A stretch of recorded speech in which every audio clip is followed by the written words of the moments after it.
I don't know about you, but anytime I watch a movie, I always remember the cars that were in them, specifically if they're a bit rare and exotic. The movie itself might not be the greatest cinematic experience, but I sometimes rewatch it just because there is a 5-minute car scene in it with a cool car. For example, you have the movie Liar Liar. Funny movie, and even better since it features a stunning R129 Mercedes SL, which is my favorite Mercedes of all time, which also gets a painful scratch on the door by the towing dude in the movie. Then you have the yellow Ferrari F355 in The Rock, for example, for a very brief moment, but I love the way it's captured in that specific scene. Very typical Michael Bay. Warm tones, zoom lens, and shot from a very low perspective. There is also the Ferrari F430 spitting blue flames with every shift in Miami Vice. The movie, not so great. Then there is the Murcielago Roadster in Batman Begins, and the LP640 in The Dark Knight, of course, that gets crashed. And how can you forget about the Diablo in Dumb and Dumber? 3 of my favorite movies all features Lambos for some reason. But one of the best car scenes of all time has to be the Citroen Audi scene from the 1996 blockbuster Ronin. Not only do I love the simple, elegant design of that generation S8 with its taillights sitting flush with the bodywork and those beautiful 18-inch S wheels, the scene also showcases the power of the Audi Quattro system. A big luxury sedan isn't supposed to be able to go off-road like that. That scene made me fall in love with the S8 even more. And now for the 2022 model year, there is a new S8, more of a facelift from the 2021. And now I'm going to show you the changes from front to side to rear. What really changed from the 2021 model to the 2022 model. Today I'm wearing my white M3 E30 t-shirt. If you're interested in getting one for yourself or a friend, visit thesketchmonkey.com. So some of the major changes that you can see immediately are the headlights, taillights, grille, and some interesting updates to the lower part of the front fascia, which we're going to go into detail in a minute when we go into Photoshop and analyze this design. It's very interesting how they transitioned from the 2021 to 2022 model in that specific area. And of course, there are also some changes to the interior. The engine options are the same as those of the 2021 model year, which means you have a 335 horsepower turbo 3-liter V6 in the 55 version. Then you have a 453 horsepower twin turbo 4-liter V8 in the 60. And last but not least, you have the beastly 563 horsepower twin turbo 4-liter V8 in the performance sedan of the S8. There's also a plug-in hybrid with a total of 443 horsepower for the 2021 model year, which we think it's expected to roll over to the 2022 model year as well. The A8 is only available in the US as the long wheelbase A8L. However, I do wish they offered the regular wheelbase as well, since I've never been a fan of this. The proportions of the long wheelbase, of the stretched out rear doors in the long wheelbase version. I get the functionality of it and that it's catered more towards the passenger comfort, but if I owned an A8, I would drive it myself, and I prefer the shorter, more nimbler wheelbase while still getting a proper full-size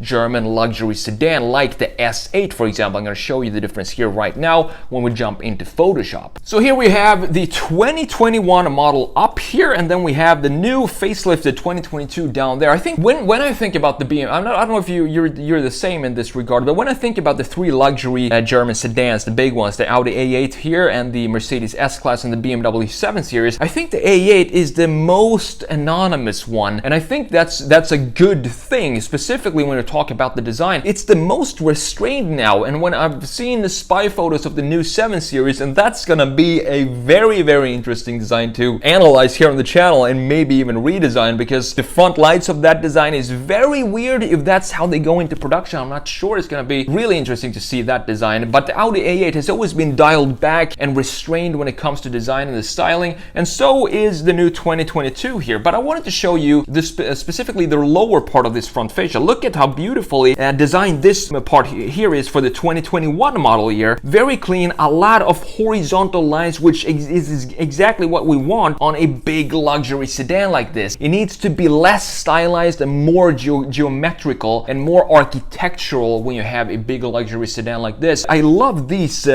positioning lights or fog lights down here. Kind of have a bunch of LEDs that follows this trend of horizontal lining. That also goes in the headlight right here, up here, and of course all over the grille here as well. So I want to show you the new version right here. So take this part right here, and then let's have a look at how they stylized it in the 2022 model. So to me, it becomes more stylized here and not less, which is the big trend right now. Everybody's dialing back, and these kind of chrome or silver trim pieces right here that has weird angles that don't really house anything. Those kind of features and this philosophy to just add some lines that doesn't really house anything specific, those are features and a philosophy that is slowly disappearing now, and we want to have more function in the design. So all these pieces need to house a specific part of the front end, for example a fog light or something like that, and I think they did it here on the 2021 model. This creates a very strong brand identity if you see this at night. And you have this trim piece right here, the chrome trim piece. It actually houses and follows the shape of the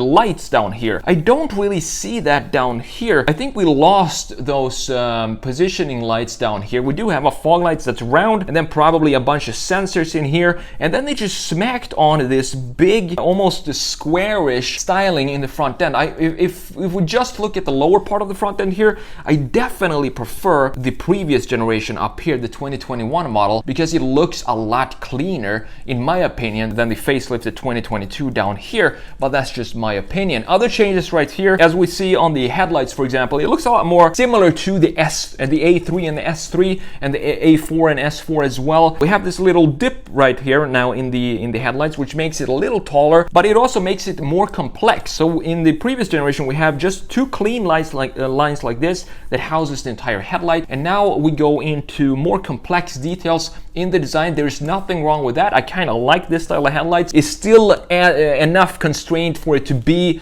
applied onto the Audi A8, but if it was me, I would still keep this part straight down here and just put these LEDs, apply those into this type of housing where you have two straight lines like this and nothing going down like we have down here, because it is the A8. It's the boss of the Audi lineup. The bigger the sedan, the bigger the car, the less styling you want, as I've talked about many times here on the channel. And if we're going to go that route with the Audi A8, let's keep it even more dialed down like this. I think I actually prefer this generation 2021 here when we talk about the top part as well, just because of the sake of the and it's not overstyled, it's still well restrained, but for an Audi A8, to me, I prefer this minimalistic approach to this styling down here. It's still a very good looking front end. My optimal solution would be to take the LEDs that we have here, as I said, and just smack them into this style of housing. Now let's have a look at the rear view here. There's not a lot going on in the rear that is new for the 2022. There are some darker bits and maybe the LEDs right here. You can see we have separation of the LEDs right here that we don't have on the 2021 model. I think this is just a straight line with no separation going down right here as well. It's a clean looking rear end, and compare it to, it looks a little bit like the 7 Series, but in my opinion this looks cleaner than the 7 Series as well. It has a very distinct Audi design, and Audi, as I said, they're very conservative with the lines. We still have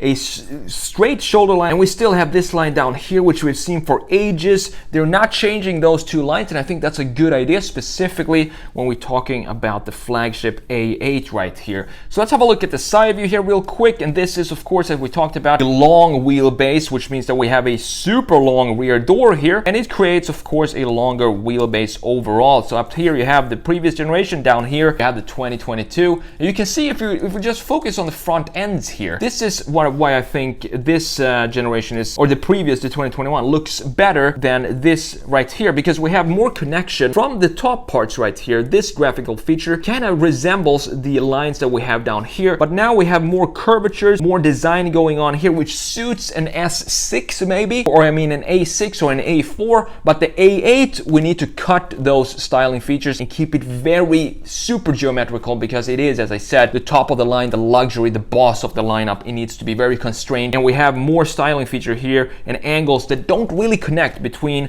the top part right here and the lower part right here, as well as they do right here in the previous generation. If it was me, if I was buying the new A8, I would definitely go for the S8 right here, simply because the styling features that we just talked about are all blacked out here, and it looks so much better. This is a good looking design. To me though, it looks more like an S6 rather than an S8 because of these styling features that we've talked about when we looked at the front view. This piece as well, it just doesn't have as many horizontal horizontal features that I would like to see on the flagship S8. But comparing this to the regular A8, this is a lot too much chrome for my taste. I would much rather have the biggest 4-liter V8 right there with this blacked out package in the S8, and it looks fantastic in the shorter wheelbase as well. Still, it kind of reminds me a lot of the S6. It's almost like they just made it a little, scaled it up just a little bit while they kept the same kind of graphic features like the S8. It's a very clean looking car,